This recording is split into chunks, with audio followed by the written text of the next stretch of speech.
We hope you are thrilled by these original Sherlock Holmes adventures.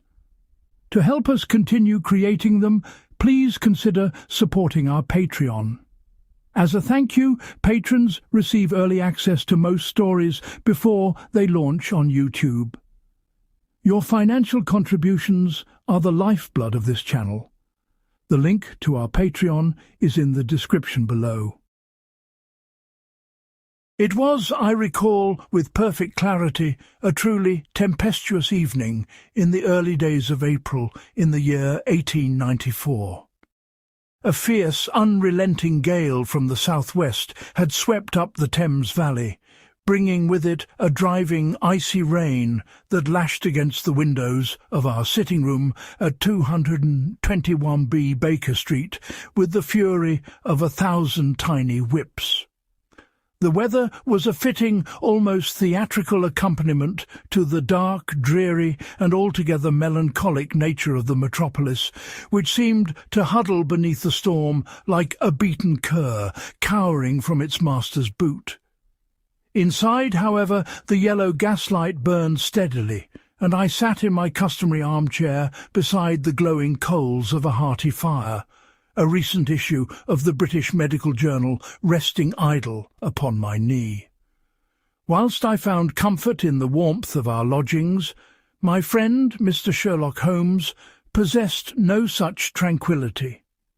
He paced the length of the room with the restless, contained energy of a caged beast, his long, thin fingers twitching with the desire for occupation.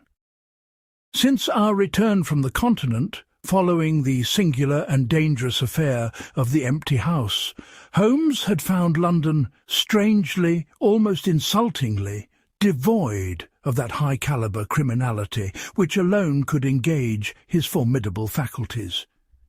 He had spent the entire afternoon scraping aimlessly upon his Stradivarius, refusing to play any recognizable tune, but rather producing a series of drawn-out atonal chords that were as melancholy and weeping as the skies beyond our window panes.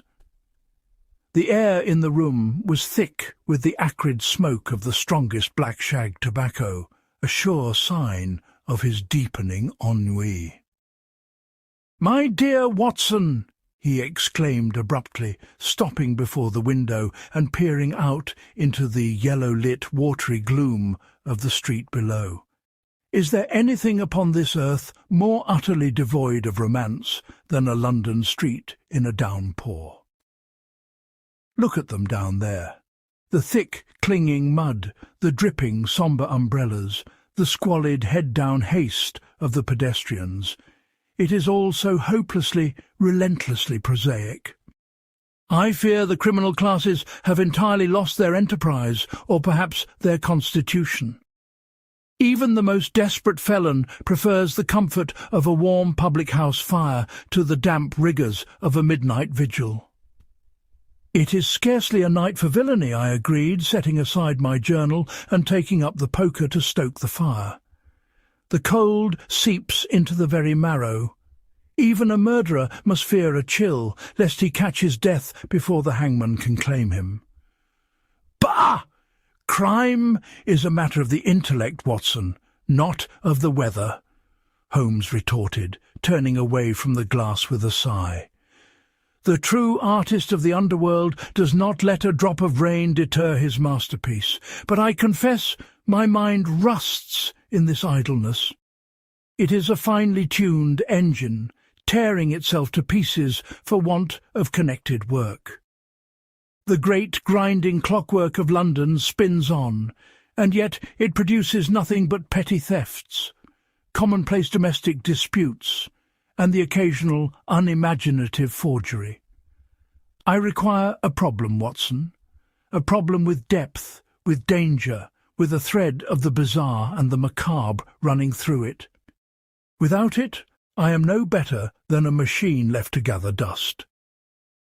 As if in direct, almost comical answer to his impassioned summons, the sharp, authoritative peal of the doorbell echoed up from the ground floor, its shrill ring cutting cleanly through the monotonous drumming of the rain against the glass. Holmes's grey eyes flashed with sudden predatory light, and the languid, drooping figure was instantly transformed into a man composed of steel and whipcord. All traces of his former lethargy vanished. "A late caller on such a night," he murmured, his head tilting, his ear cocked toward the stairs like a hunting dog catching a scent. "Mrs. Hudson is answering the door. Listen closely, Watson. Can you hear it? A hurried step? No, a stumbling, uneven step. The man is dragging his left leg slightly. Our visitor is either thoroughly exhausted, severely injured, or in a state of extreme, paralyzing terror. The game, my dear doctor, is afoot." Heavy, erratic footsteps pounded upon the stairs, accompanied by the sound of harsh, ragged breathing. This was followed by a frantic, desperate rapping at our door, so violent I feared the panels might split. Before Holmes could even open his mouth to bid him enter, the brass handle turned, the door was thrust violently inward, and a man staggered into the centre of our sitting-room. He was, without a doubt, a pitiful spectacle. His clothes were soaked through, ruined, and plastered with the yellowish, foul-smelling mud peculiar to the areas directly abutting the docks. He lacked a hat, and his lank, dark hair was plastered flat against a high, pale, intellectual forehead. But it was his face that immediately arrested my professional medical attention. It was the face of a man who had looked upon the very gates of hell and felt its heat. His cheeks were hollow and sunken, his lips a bloodless, shivering blue, and his dark liquid eyes darted frantically about the room with the unreasoning intensity of a hunted animal cornered by the hounds. He clutched his left arm tightly to his chest, his hand gripping the fabric of his sleeve. And I noticed with a start that a dark, glistening stain of fresh blood was spreading rapidly through the wet, ruined fabric. "Mr. Sherlock Holmes?" he gasped. His voice was breathless, raspy, and carried a heavy, rolling accent. "I am he," Holmes replied, stepping forward with that soothing, magnetic, and deeply authoritative calm he reserved specifically for clients in the throes of acute distress. "And this is my trusted friend and colleague, Dr. Watson. You are wounded, sir, and nearly frozen. Watson, your medical skills are immediately required. We must stabilize our guest before we hear his tale." I hurried forward, taking the trembling man by his uninjured arm, and guided him to the comfortable armchair nearest the fire. I gently peeled back the sodden, ruined fabric of his coat and shirt sleeve. "It is a flesh wound," I announced, hastily examining the jagged tear in the fabric and the shallow, freely bleeding graze upon the pale skin of his forearm. "A bullet, by the look of the entry and the powder burns, but it has merely grazed the deltoid muscle.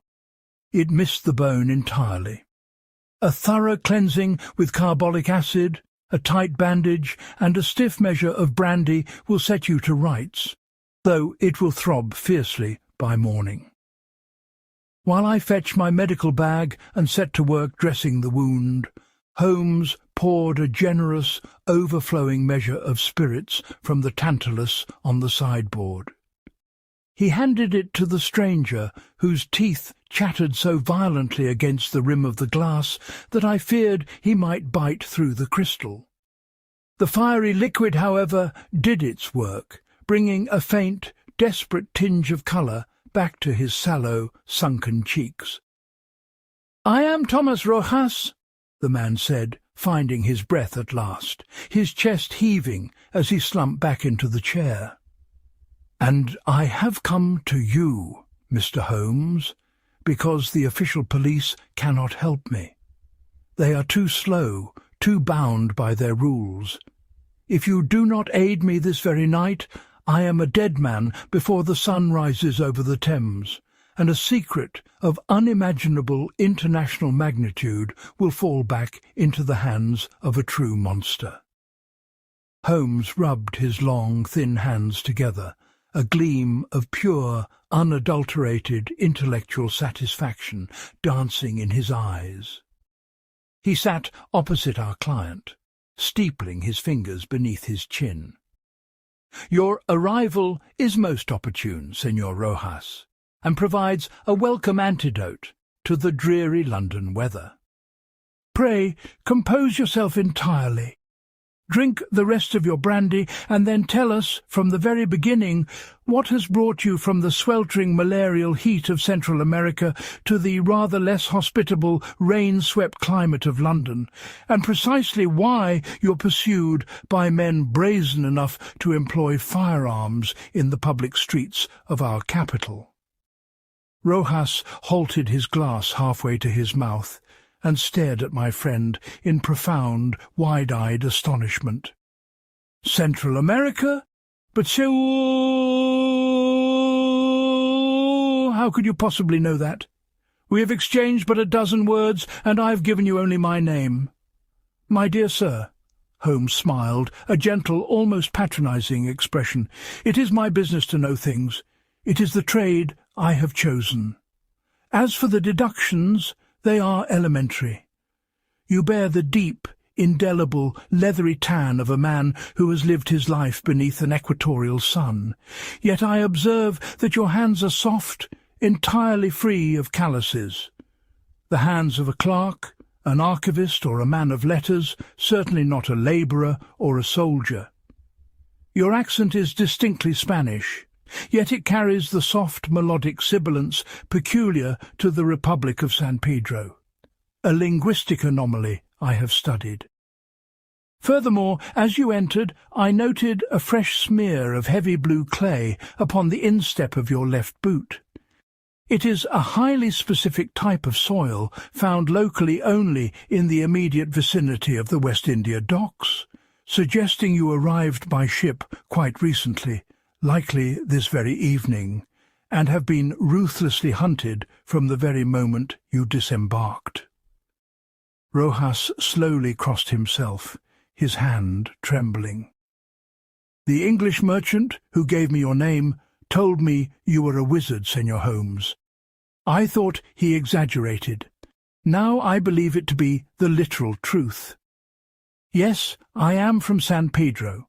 I arrived but 3 hours ago, and the men who hunt me like a dog through your streets are the agents of the devil himself, Juan Murillo." At the mention of the name, Holmes's eyebrows rose significantly, and he leaned forward in his chair.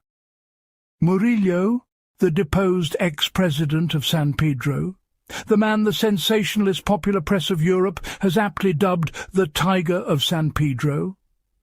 "The very same," Rojas spat, his face twisting in a sudden, terrifying rictus of hatred and deeply ingrained fear. "A tyrant, a butcher, a megalomaniac who fed his political opponents to the sharks in the bay of the capital and bled his own thriving country until it was nothing but a dry husk. I see you are well acquainted with his infamy." "I am a student of international affairs and the darker side of human politics," Holmes replied, settling himself deeper into his armchair and closing his eyes, a sign that he was preparing to absorb a complex narrative. "Murillo's regime collapsed some 6 months ago in a spectacularly bloody revolution, did it not? He was reported by the Times to have fled the country under the cover of darkness aboard a private yacht, taking with him a substantial portion of the nation's physical wealth. His precise whereabouts have remained a frustrating mystery to the European powers and the various banks to whom San Pedro owes staggering debts." "He is in London," Rojas whispered, leaning forward, his eyes wide and urgent. "Or, at least, he operates through his proxies here, moving like a shadow. But I am getting ahead of my own tale. Permit me to explain my small, wretched part in this grand tragedy." "Pray do," Holmes murmured. "Omit no detail, however trifling or seemingly insignificant it may appear to you. Often the smallest thread unravels the largest knot." "For 10 long, quiet years," Rojas began, his voice steadying as Watson's bandages and the brandy took their combined effect, "I served as the chief archivist in the Ministry of Finance in the capital of San Pedro. It was a peaceful life, surrounded by dusty ledgers, tax records, and the tedious, necessary bureaucracy of a struggling nation. I asked for nothing more. But when Murillo seized power in his military coup, the very nature of my work changed overnight. The Ministry of Finance became a slaughterhouse of numbers. Murillo and his inner circle of corrupt generals systematically stripped the country of every valuable asset.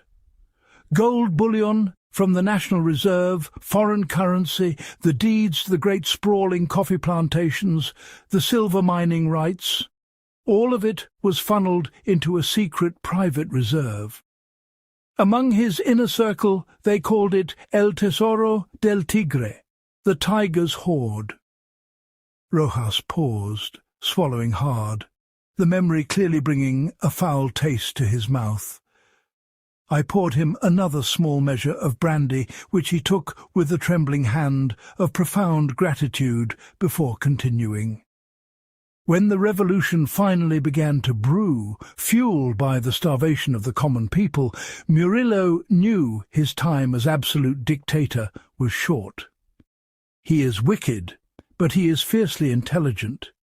He knew he could not carry the entire physical wealth of the treasury, tons of gold and silver, upon a single ship without drawing the fire of the naval blockade. So he had the bulk of the gold, the precious gems, and the bearer bonds hidden in a secure subterranean location. The location of this hidden treasury, along with the mechanical combination to the vaults and the identities of the corrupt European bankers holding the remaining funds, was codified into a single, highly complex, unbreakable cipher. I was the man forced at gunpoint to draft the physical document, for my penmanship is exact and my discretion was, until recently, absolute. Murillo stood over my shoulder the entire time I worked, reeking of wine and paranoia, raving about how he was a new Campeador, a bizarre title for a man of the Americas to use, but his mind was clouded with delusions of grandeur. He truly believed he would briefly retreat, only to return and reclaim his kingdom with an army of mercenaries. "A highly dangerous position for you to be in," Holmes observed, his eyes still closed. "Men who know the secrets of tyrants rarely live to spend their pensions." "I knew I was drafting my own death warrant." Rojas nodded grimly. "But I am a patriot, Mr. Holmes. I watched my brothers starve in the streets while Murillo built palaces of imported Italian marble. On the night the rebel army finally breached the capital city, chaos descended. The sky was red with fire. Murillo's carriage was waiting at the palace gates to take him to the harbour. In the confusion, knowing the guards were fleeing, I broke into his private office suite. I cracked his safe, a simple enough task for one who manages the ministry's accounts, and I stole the cipher. Without it, the tiger is merely a well-dressed beggar. He has enough pocket money stolen from the till to live comfortably in exile, but he cannot access the millions he stole from the future of my people. "A perilous theft indeed," Holmes noted. "And how precisely did you manage to escape San Pedro with such a prize while the country tore itself apart?" "I fled immediately into the deep jungle. For 3 agonizing months I lived like an animal, surviving en routes and rainwater, dodging Murillo's fanatic loyalists and the new government's undisciplined troops alike. For the new government, I fear, is little better than the old, and they would simply divide the tiger's spoils among themselves rather than rebuild the nation. Finally, half-starved and delirious with fever, I reached the coast. I managed to stow away in the dark, rat-infested hold of a British freighter, the Sea Nymph, bound for London. My intention was to deliver the papers directly to the British Foreign Office. I knew that Britain held significant national debt in San Pedro, and that your government, motivated by its own financial interests, would use the location of the Treasury to force reparations, seize the assets, and perhaps establish a protectorate to finally stabilize my wretched country. A sound, pragmatic political gambit, Holmes murmured approvingly. But the tiger, it seems, has long claws, and they have reached across the Atlantic. Indeed they have. Murillo is paranoid, and he maintains a vast network of assassins, ruthless, violent men led by a fiend named Lopez. They must have had spies on the docks in San Pedro who recognized me boarding the Sea Nymph. When I disembarked at the West India docks this evening, stepping onto British soil for the first time, I knew instantly I was being watched. The shadows seemed to move. I attempted to lose myself in the thick fog and the driving rain. I sought lodgings at the most miserable, obscure public house I could find in Limehouse, a den called the Anchor and Rose. I paid the innkeeper a gold sovereign to turn a blind eye and hide a small, sealed oilskin packet containing the cipher beneath the loose floorboards of my rented room. No sooner had I done this and stepped out the back door to find a meal than my pursuers struck. They cornered me in a dark, foul-smelling alley behind the inn. There were 3 of them, armed and silent. I fought like a madman and managed to break free, but one of them fired a revolver.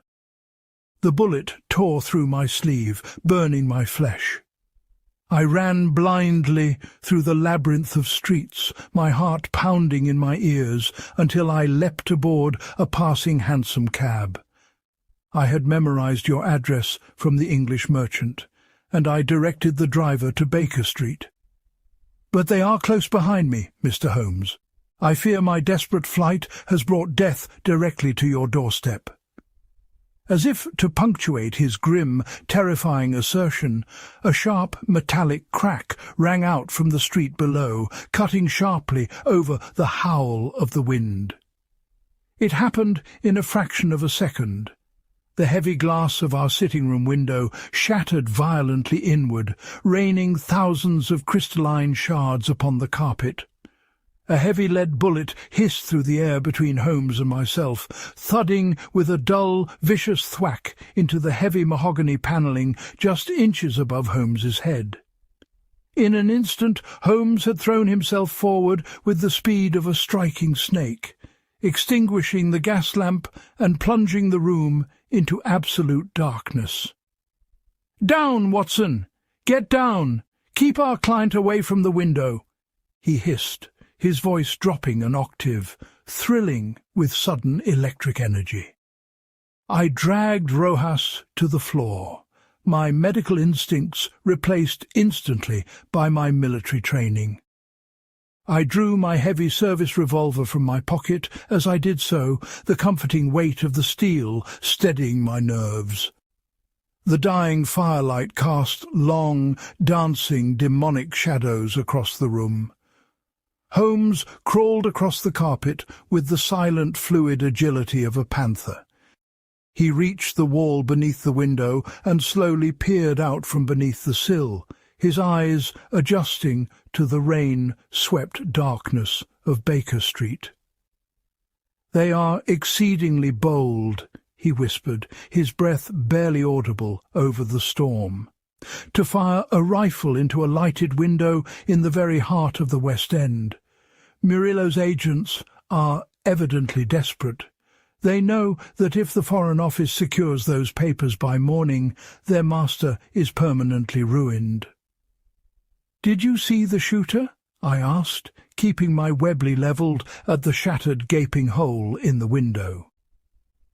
"Only a shadow, slipping rapidly into the narrow mews opposite," Holmes replied, rising smoothly to his feet now that the immediate danger of a second volley had passed. He struck a lucifer match and relit the gas lamp, turning the flame down low.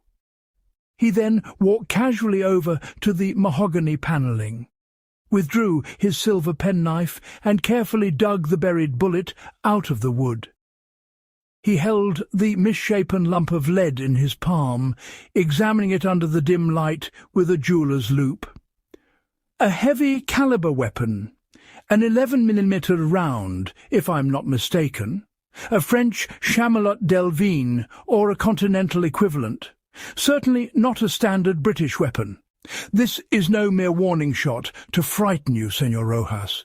They intend to silence you permanently, and they care nothing for the noise they make doing it." Holmes turned to our trembling client, his grey eyes burning with that cold, incisive light that bespoke his highest intellectual arousal.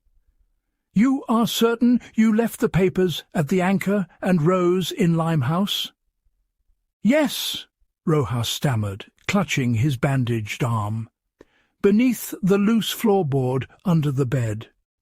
It is room number 4 on the first floor." "Then we have not a single moment to lose. If Lopez and his men tracked you from the docks to this very street, it is highly probable that a second contingent of them is already tearing that room in Limehouse apart. If they find the papers, the tiger will vanish into the shadows of Europe with the wealth of a nation, and San Pedro will starve." "But they are watching the street," I protested, gesturing to the broken window with my revolver. "The sniper may have retreated, but others will be waiting. If we step out the front door, we shall be gunned down on our own doorstep." "My dear Watson, you wound me with your lack of imagination." Holmes smiled, a genuine expression of amusement crossing his sharp features. He moved swiftly to the hall, slipping into his heavy, weatherproof ulster and donning a dark cloth cap in place of his highly visible deerstalker. "When have we ever used the front door, when the back offers so much more tactical entertainment? We shall exit through the rear courtyard, scale the garden wall, and pass through the alley into Gloucester Place. From there, a passing cab will take us eastward. Bring your revolver, Watson, and extra cartridges. I strongly suspect this night's work will require more than mere deduction." Within minutes we had bundled the shivering Rojas into a heavy spare coat of my own, turning the collar up high to conceal his identity and his wounded arm. Following Holmes's lead, we descended the 17 steps in total silence, bypassing Mrs. Hudson's quarters, where I could hear the poor woman muttering in fear at the gunshot, and slipped out the back door into the rain-lashed night. The wind howled through the narrow alleys, a dismal moaning sound that seemed to mock our desperate errand. The cold was shocking after the warmth of the fire. Holmes moved with preternatural swiftness, scaling the slick brick wall of the courtyard and dropping lightly into the dark alley beyond. I followed, turning to assist Rojas, who groaned softly as the effort of the climb jarred his wounded arm. We emerged into Gloucester Place, shivering in the deluge, the street entirely deserted, save for a lone, miserable crossing sweeper. Holmes immediately hailed a passing four-wheeler that was rushing toward the Marylebone Road, and we scrambled inside its damp interior. "To the corner of Commercial Road and West India Dock Road," Holmes commanded the driver through the trap in the roof. "And there is a golden sovereign for your trouble if you drive as though the devil himself were snapping at your horse's heels." The driver cracked his whip, and the cab lurched forward, its iron-shod wheels clattering loudly over the wet cobblestones. Inside the dark, violently swaying carriage, the smell of damp wool, stale tobacco, and palpable human fear was suffocating.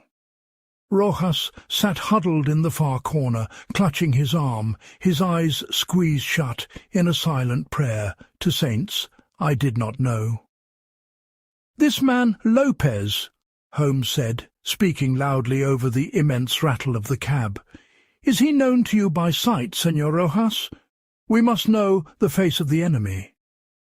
"I have seen him but once, at a distance, during the Revolution," Rojas replied, opening his eyes.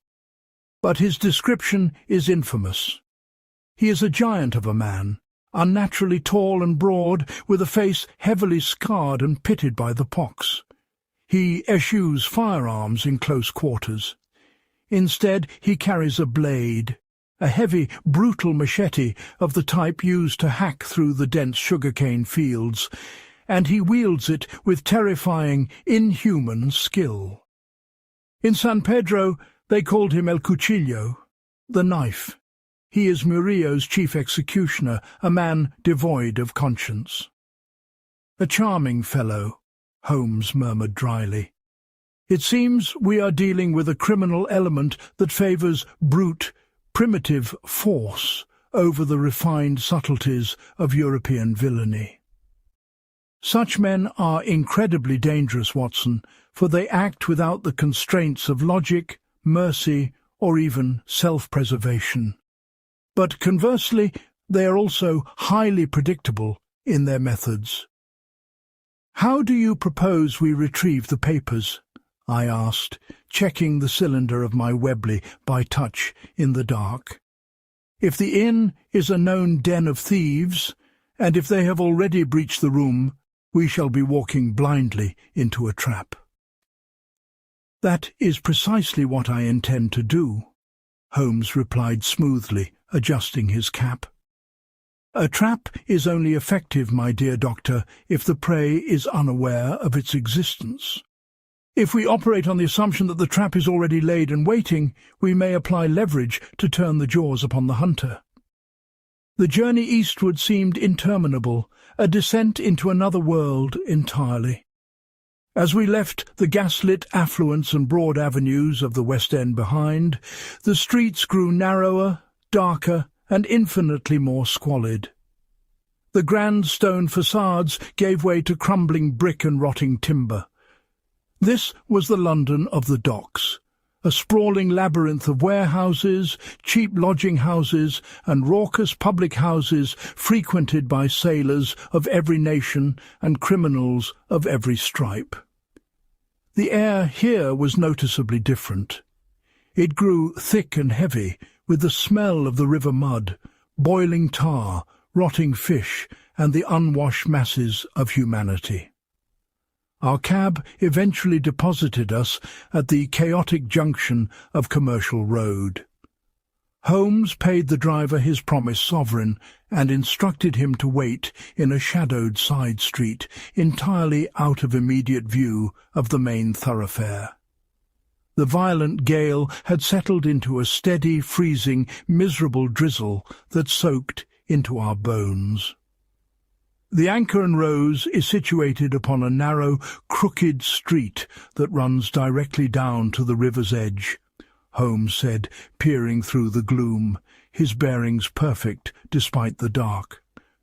"I know it well from my investigations into the Tonga affair. It is a notorious den for smugglers, river thieves, and the worst sort of crimps. We must approach with the utmost caution." We made our way on foot through a warren of winding alleys, the towering shadows of the warehouses pressing close around us like canyon walls. Holmes moved silently, pressing himself against the damp brick walls at every corner, his sharp eyes scanning the darkness for any sign of movement, any glint of steel. I followed closely, my hand firmly gripping the cold steel of my revolver in my pocket, whilst Rojas trailed behind us, his breathing ragged and uneven, a severe liability in our need for stealth. Presently we turned a sharp corner and saw the inn. It was a dilapidated, three-story structure of blackened, rotting brick, leaning drunkenly toward the muddy street, as if exhausted. A solitary, flickering gas lamp over the heavy oak door illuminated a battered peeling sign depicting a fouled anchor and a wilted red rose. The ground-floor windows glowed with a sickly yellowish light, and the muffled, discordant sounds of drunken revelry, shouting, and a poorly played concertina drifted out into the wet air. "There," Holmes whispered, pointing a long, pale finger toward a darkened, silent window on the first floor. "Is that the window to room number 4, Señor Rojas?" "Yes," Rojas hissed, shrinking back into the shadows. The window directly facing the street above the sign. "As I suspected," Holmes said softly, his eyes narrowing. "The room is completely dark, yet observe the window sash. It's raised a fraction of an inch, perhaps an inch and a half. In this bitter weather, with the rain blowing off the Thames, no legitimate lodger would leave a window open unless he required a silent alternative exit, or a silent entry. Lopez and his men are already inside." "Then the papers are lost!" Rojas despaired, his head dropping into his hands. "My country is doomed." "Not necessarily," Holmes replied, his voice calm, measured and utterly devoid of panic. "These men are brutal assassins, Señor Rojas, not trained detectives. Finding a hidden cache in an unfamiliar room requires a systematic, disciplined search. They will be tearing the room apart, relying on destruction rather than observation. If you concealed it well beneath the floorboards, it may take them some considerable time. Watson, you and Señor Rojas will remain exactly here, hidden in the deep shadows of this doorway. Do not move, do not speak, unless I explicitly call for you." "Holmes, you cannot go in there alone," I protested, grabbing his sleeve. "It is utter madness. The man is a giant with a machete. Let me accompany you. 2 guns are better than 1. "No, Watson. Stealth is our only viable weapon in this scenario. One man may slip silently through the net where 2 would inevitably tear it and sound the alarm. Keep your weapon ready and your eyes on the door. If Lopez or his men come out, you must prevent their escape at all costs." Before I could formulate another argument, Holmes melted into the darkness. I watched him cross the narrow, muddy street with the fluid, silent grace of a ghost, pressing himself flat against the filthy facade of the inn. He did not go anywhere near the front door.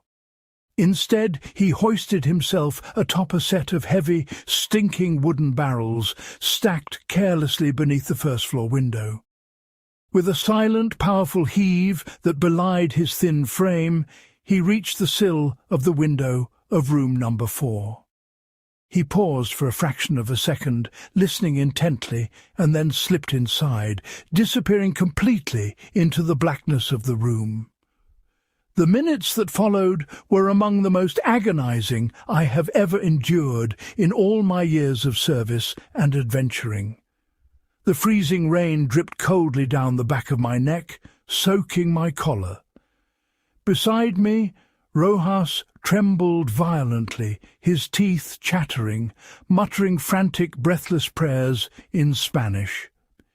Every creak of the inn's ancient timbers, every shout of laughter from the taproom below, seemed amplified to a deafening volume in my anxious mind.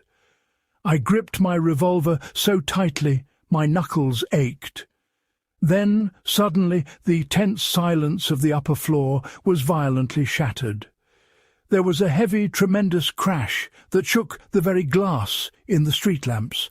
The sound of thick wood splintering, followed immediately by a guttural, terrifying roar of pure rage that sounded more animal than human.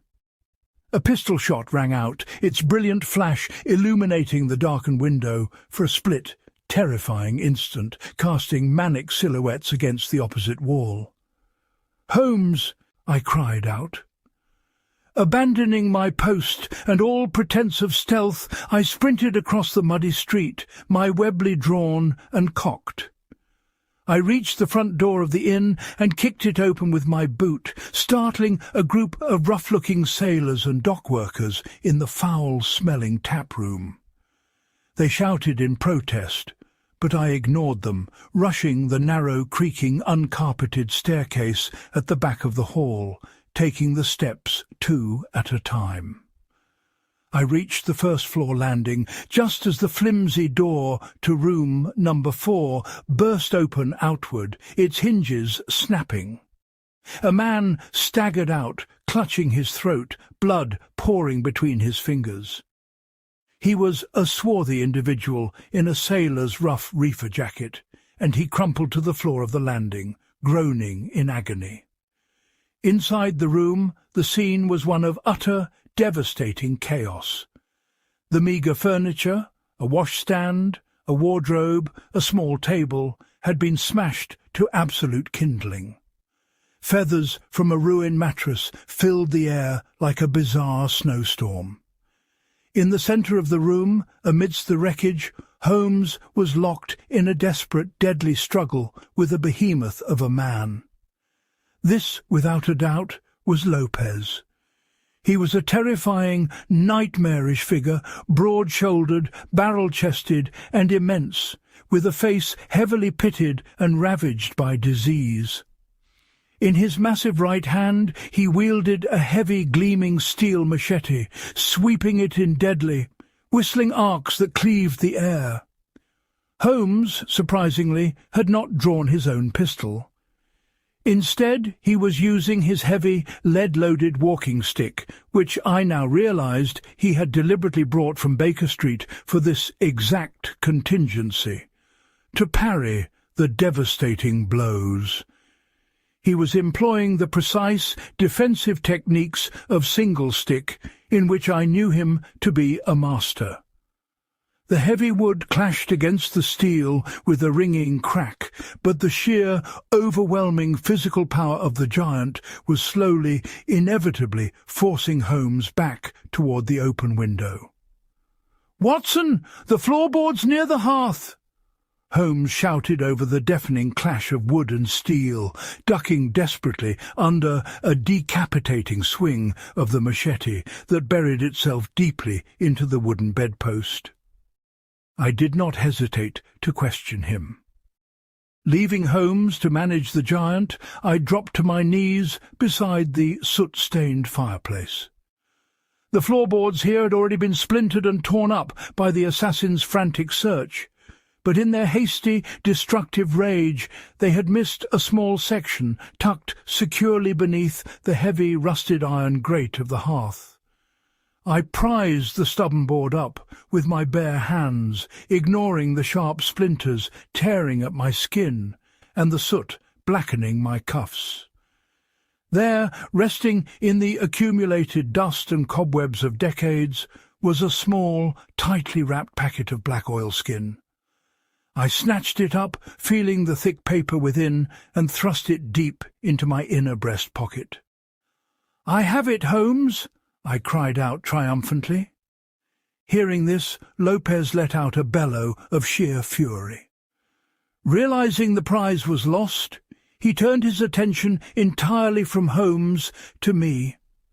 He wrenched his machete free from the bedpost, raised the heavy blade high above his head, and charged across the small room like an enraged wounded bull. I had no choice. I raised my Webley, took a fraction of a second to aim centre mass, and fired. The confined space of the small room magnified the report of the heavy .455 caliber revolver until it sounded like a cannon shot. The bullet struck Lopez squarely in the right shoulder, the impact spinning his massive frame violently. He crashed backward into the ruined remains of the bedstead, the machete clattering harmlessly to the floorboards. Before the giant could recover his wits or his footing, Holmes was upon him. Moving with blinding speed, Holmes brought the heavy, lead-filled knob of his walking stick down upon the crown of the giant's skull with clinical, devastating precision. Lopez collapsed in a heap, utterly unconscious. A profound, ringing silence descended upon the room, broken only by our ragged, heavy breathing, the ticking of a cheap clock on the mantel, and the steady drumming of the rain outside. Holmes stood over the fallen giant, his chest heaving slightly, casually adjusting his ruffled cuffs with remarkable, maddening composure. "Excellent shooting, Watson," he said mildly, picking up his cloth cap from the floor. "You winged him perfectly, neither lethally placed nor trivial enough to ignore. A textbook disabling shot. I see you have recovered the prize." "I have," I said, my heart hammering furiously against my ribs as I kept my gun trained on the door. "Are you injured?" "A bruised knuckle and a slightly strained wrist, nothing more," Holmes replied, inspecting his hand. "Lopez possesses the brute, unthinking strength of a silverback gorilla, but his technique with a blade lacks any formal refinement. It is all power and no finesse. Come, Watson. The gunfire will have certainly attracted the local constabulary, to say nothing of the unsavoury patrons downstairs who are likely arming themselves as we speak. We must depart by the window before we are compelled to offer lengthy and tedious explanations to the local inspector." We hurried back to the window, Holmes dropping first, and I following after a last glance at the ruined room. We emerged into the wet street, finding Rojas waiting in the deep shadows where I had left him, his face a mask of absolute terror. "The papers?" he gasped, grasping my coat lapels. I patted my chest pocket, feeling the reassuring bulk. "Safe. Now let us run." Thank God for you both." We retreated swiftly through the twisting alleys, slipping and sliding in the mud, until we found our waiting cab. We clambered inside, exhausted and soaked. "To the Diogenes Club, Pall Mall," Holmes instructed the driver, tossing him another coin. As the cab rolled westward, leaving the danger and squalor of the docks behind, Holmes struck a lucifer match and lit the small brass carriage lamp. He took the oilskin packet from my trembling hands, untied the heavy tarred twine, and carefully unfolded the waterproof casing. Inside lay a sheaf of thick, expensive cream-coloured parchment, heavily covered in precise columns of intricate hand-drawn symbols, numbers, and Latin letters. "A truly formidable cipher," Holmes murmured, his eyes scanning the document with intense, immediate concentration, tracing the patterns. "It incorporates elements of the classic Vigenère square, but it is layered with a numerical substitution based, I would wager my professional reputation, upon a specific obscure text. Brilliant in its paranoid complexity, Murillo did not trust his own memory with the location of his stolen kingdom, but he trusted this code. "Can you read it?" Rojas asked anxiously, leaning forward. "Not at a mere glance, Señor Rojas. Holmes admitted, folding the papers carefully and placing them securely in his own breast pocket. To decipher this without the key requires time. But no cipher devised by human intellect can defy the systematic mathematical application of logic.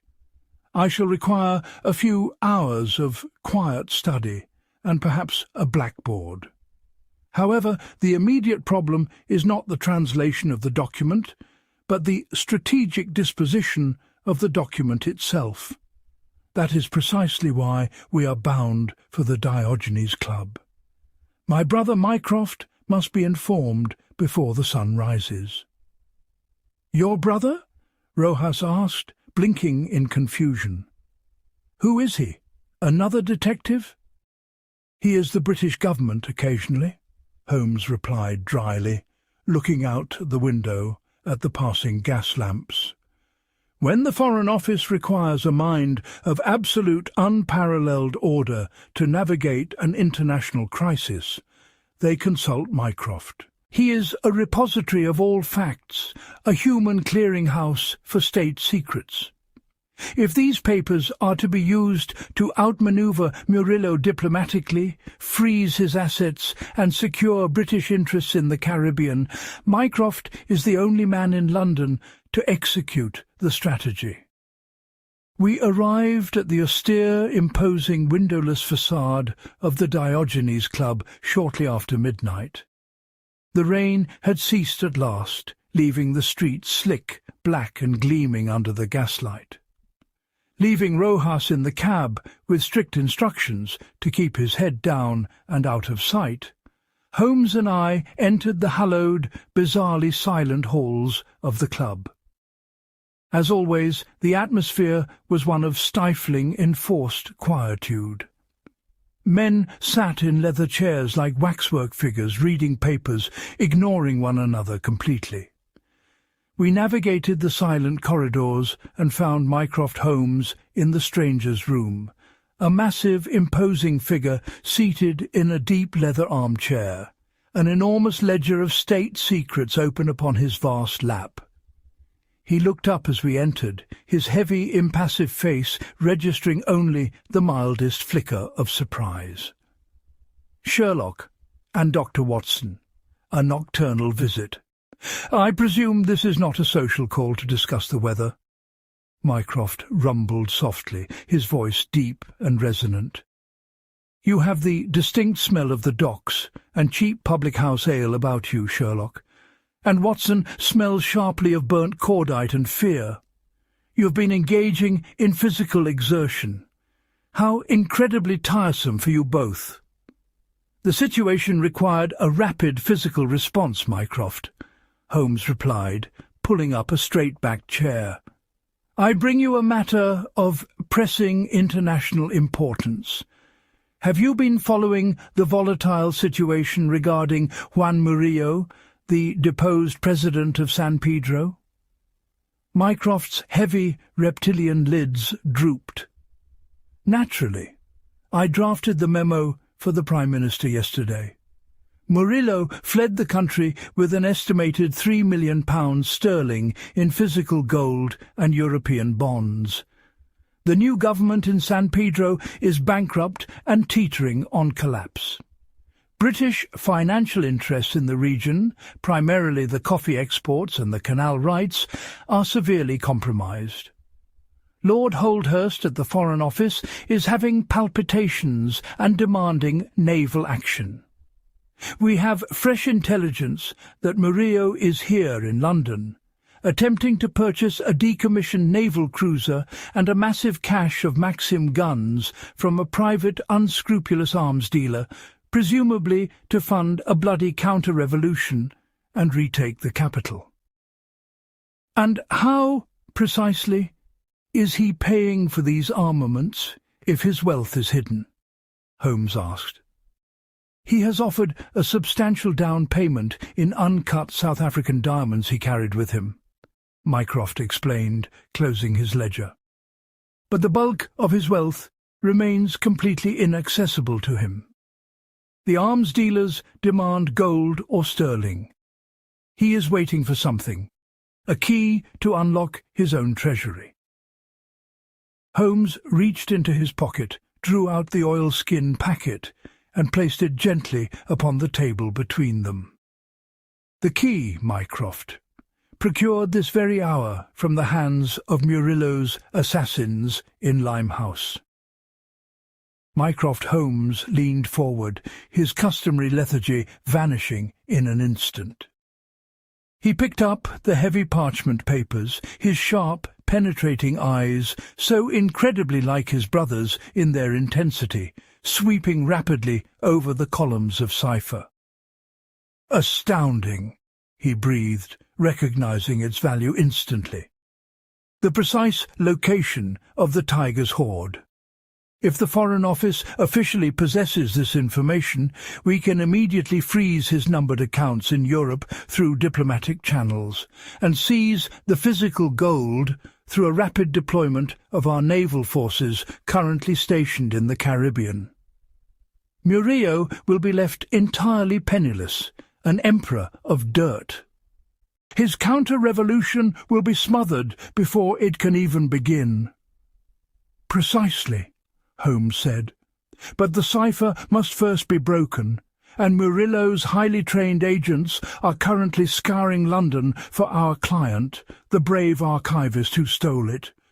They have already brazenly attacked my rooms at Baker Street, firing into my parlour." Mycroft frowned, a truly formidable and terrifying expression on his massive face.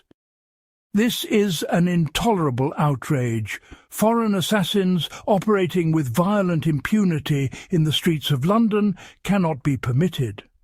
We cannot arrest Murillo himself. He operates exclusively through proxies, his hands are clean, and we have no formal extradition treaty with the current, unrecognized government of San Pedro.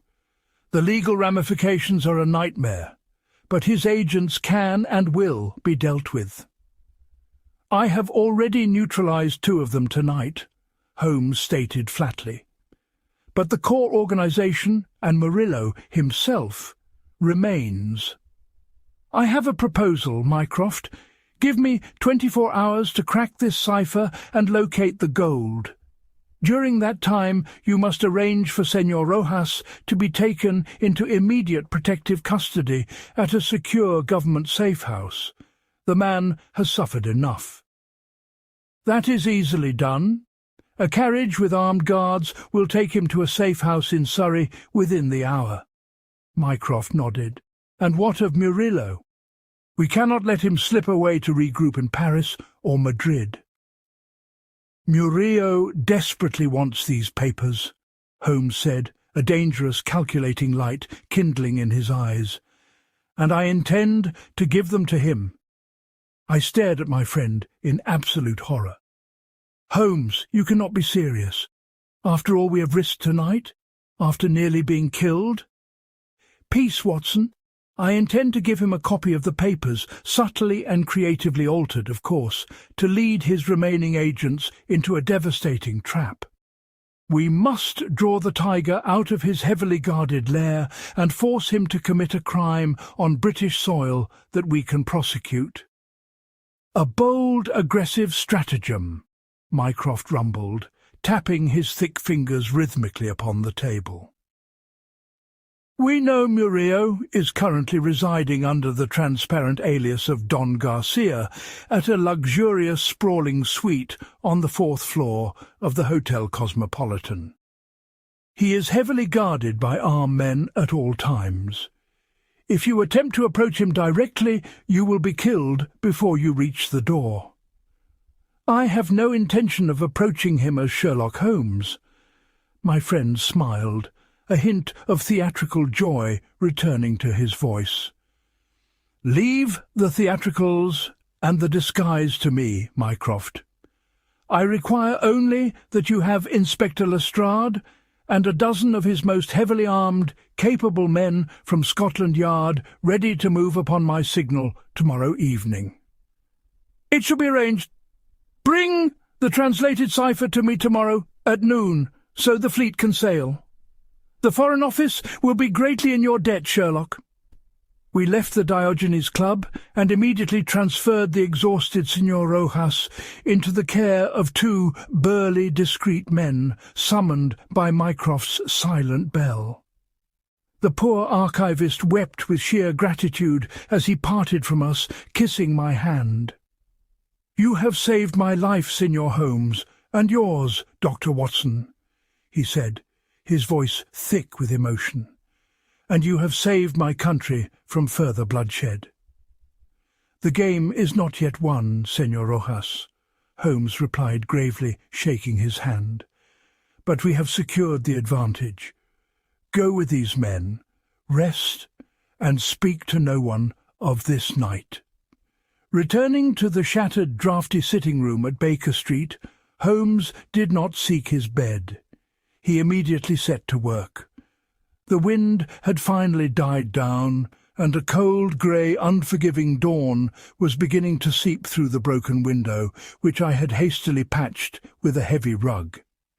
I stoked the dying fire and brewed a large pot of strong black coffee, whilst Holmes seated himself at his desk, surrounded by reference books, magnifying glasses, encyclopedias, and a dozen sheets of blank foolscap paper. For 10 straight hours he did not move from his chair, save to reach blindly for his briar pipe or the cup of black coffee I periodically refilled. I sat nearby, dozing fitfully, but mostly watching him work, marvelling at the intense machine-like focus of his intellect.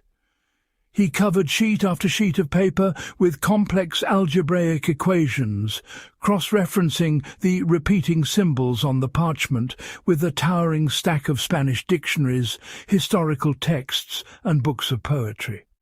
The air grew thick with blue smoke.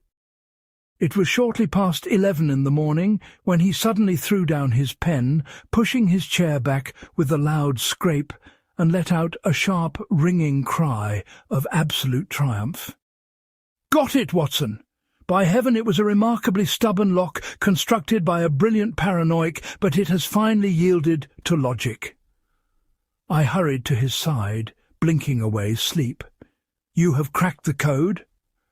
The fundamental key was exactly as I suspected, an obscure volume of Spanish epic poetry, specifically the Cantar de Mio Cid.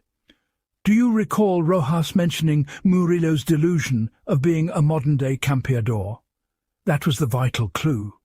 Murillo is a megalomaniac. He sees himself as a historical conqueror. By applying the numerical values of the letters in the poem's opening stanza to the structural columns of the cipher, the substitution alphabet becomes perfectly clear. Holmes held up a freshly written, heavily inked sheet of paper. The physical gold, some £2 million in raw bullion, is hidden in an abandoned flooded silver mine in the foothills of the Sierra Madre. The precise coordinates are provided. The remaining million in bearer bonds is held in a numbered account at the Banque Cantonale in Geneva under the innocuous name of the San Pedro Agricultural Cooperative. Mycroft's agents will have a field day with this. "And the trap for Murillo?" I asked, looking at the original document. Holmes's smile was grim and purposeful. "I have spent the last hour preparing a flawless visual forgery of the original cipher. However, the coordinates for the gold have been subtly altered to point to an empty malarial swamp 300 miles to the south, and the bank account details have been changed to a defunct account. Now I must become someone else entirely to deliver the poisoned apple." Holmes vanished into his bedroom, taking his makeup box with him. He emerged an hour later, so utterly transformed that I gasped aloud. He was dressed in the threadbare, flashy, entirely tasteless suit of a down-at-heel foreign gentleman. His skin had been meticulously darkened with a delicate permanent application of walnut juice, his hair heavily oiled and parted severely in the middle. A thin, waxed, rather cruel-looking moustache adorned his upper lip.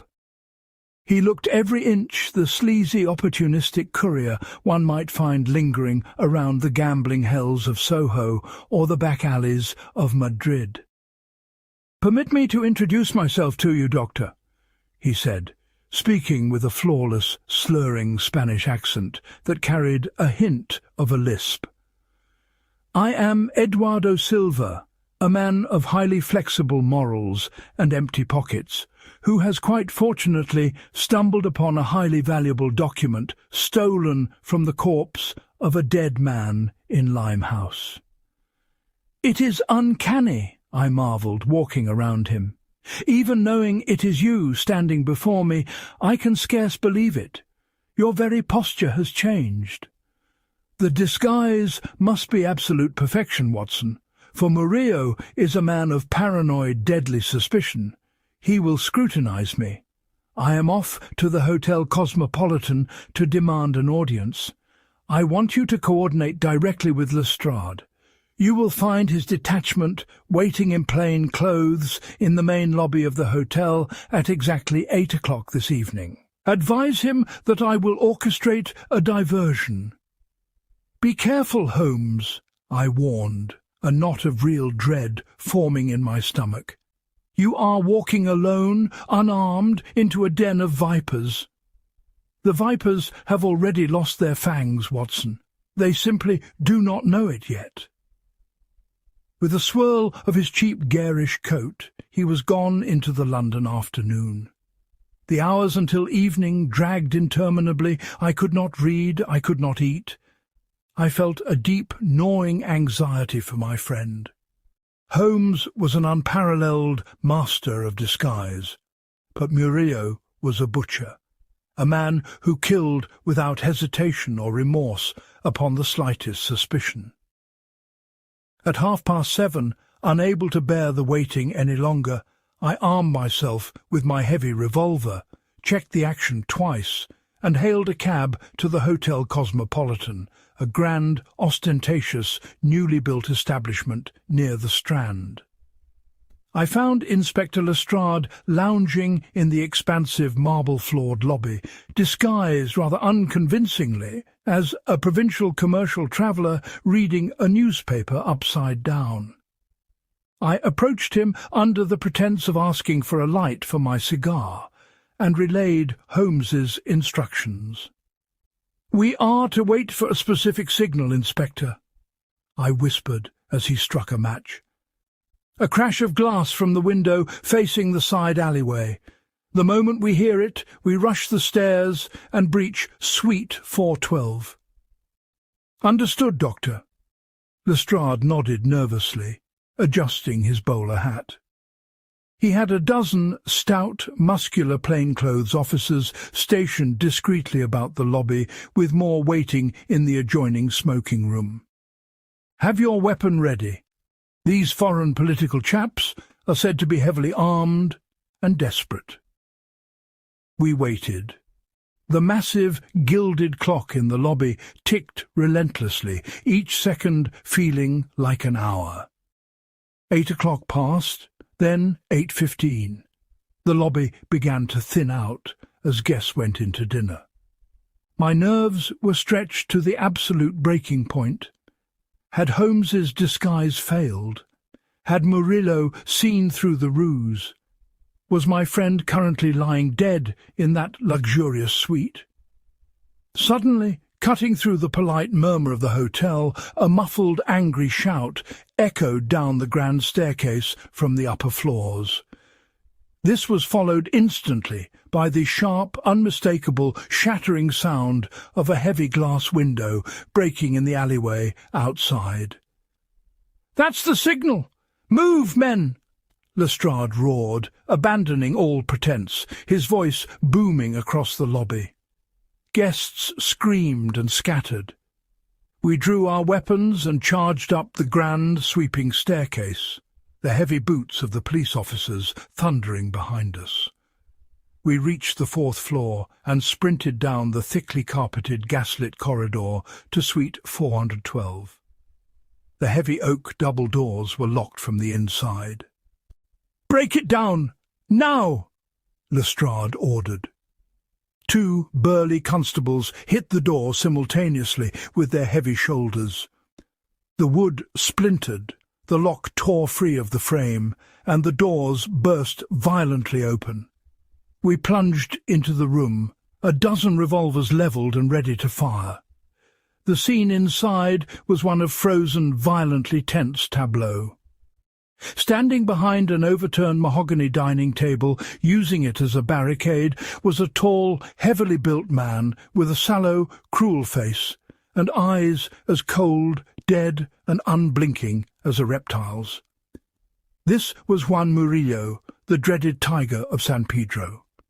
He held a heavy, silver-mounted pistol levelled steadily at the head of Sherlock Holmes, still entirely in his guise as Eduardo Silva, who sat calmly, arms crossed, in a straight-backed chair in the centre of the room, an unlit cigar clamped casually between his teeth. Three other men, thugs of the exact same brutal breed as the giant Lopez, armed with pistols and knives, flanked Murillo, their weapons drawn and levelled at the door. Upon the table lay the forged cipher. "Drop your weapons, in the name of the law!" Lestrade bellowed, aiming his service revolver directly at Murillo's chest. "You are surrounded!" For a long, terrifying moment, the tension in the room was unbearable. The air smelled of expensive cigars and impending violence. Murillo's dark, calculating eyes flicked rapidly from the seated Holmes to Lestrade, and then to the dozen-armed policemen filling his doorway. He was a tyrant, a man accustomed to absolute power, and surrender was not in his nature. With a sudden guttural snarl, he swung his silver pistol away from Holmes and directly toward Lestrade's chest, his finger whitening on the trigger. But Holmes was faster. With a lightning-swift kick, he sent the straight-backed chair skidding violently backward and lunged upward, striking Murillo's forearm just as the weapon discharged. The bullet tore harmlessly into the ornate plaster ceiling with a deafening roar. Before the tiger could recover his footing or draw the heavy knife concealed at his belt, Lestrade's men swarmed over the makeshift barricade, wrestling Murillo and his thugs to the thick carpet. "You English!" Murillo spat, his voice a sibilant, venomous hiss as they clapped heavy steel irons to his wrists. "You think you can dictate to me? You burst into my rooms like common thugs? I am a sovereign head of state. This is a gross outrage against international law and diplomatic immunity."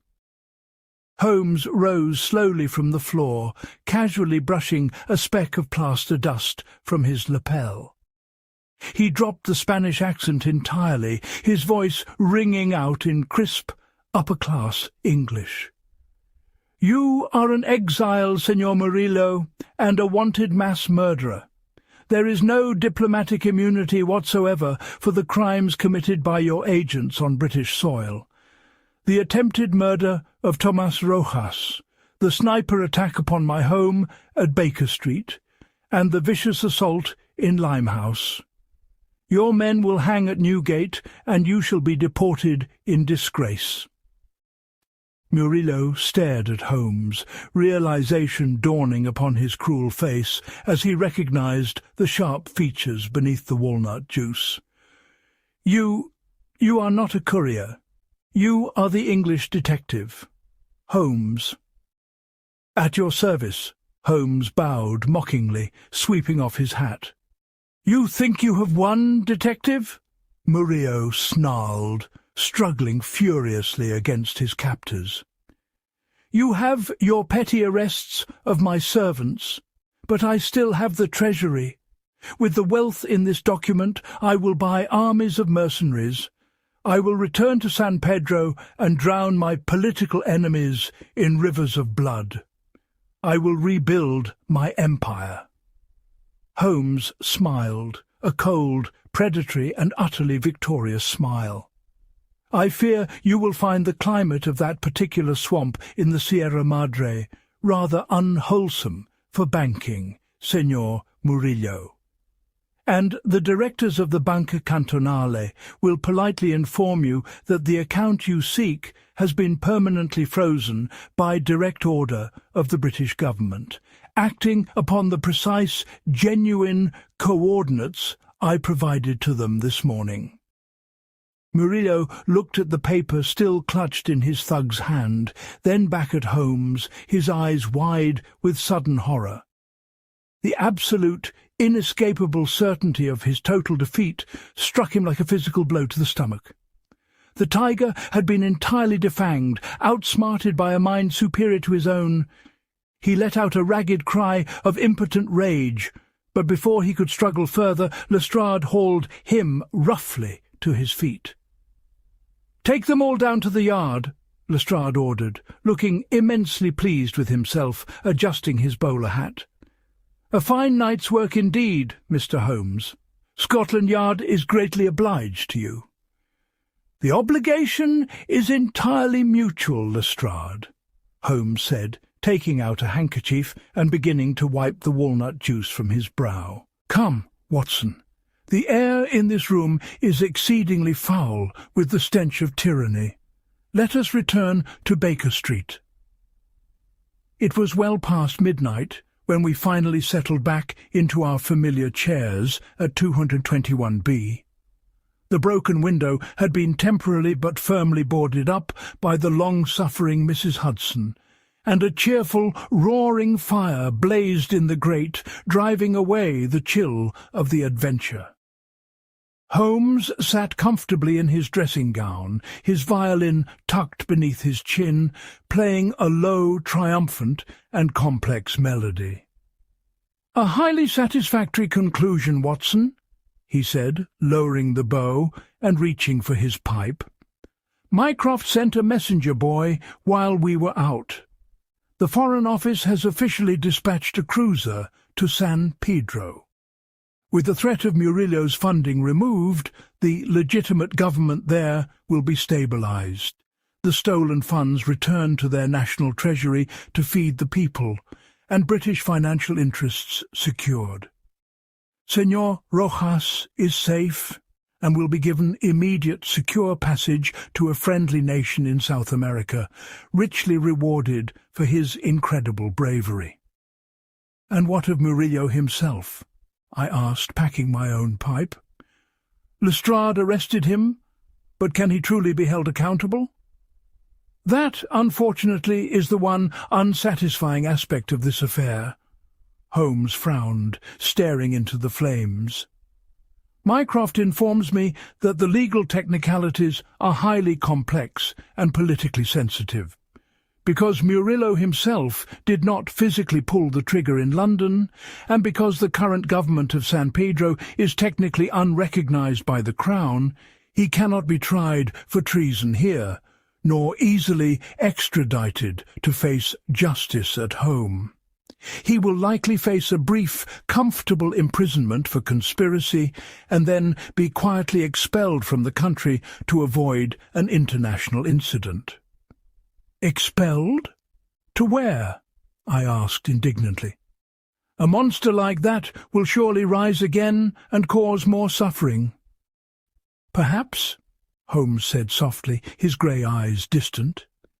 "He is a man of immense wealth, though vastly reduced now by our actions tonight, and terrifying cunning.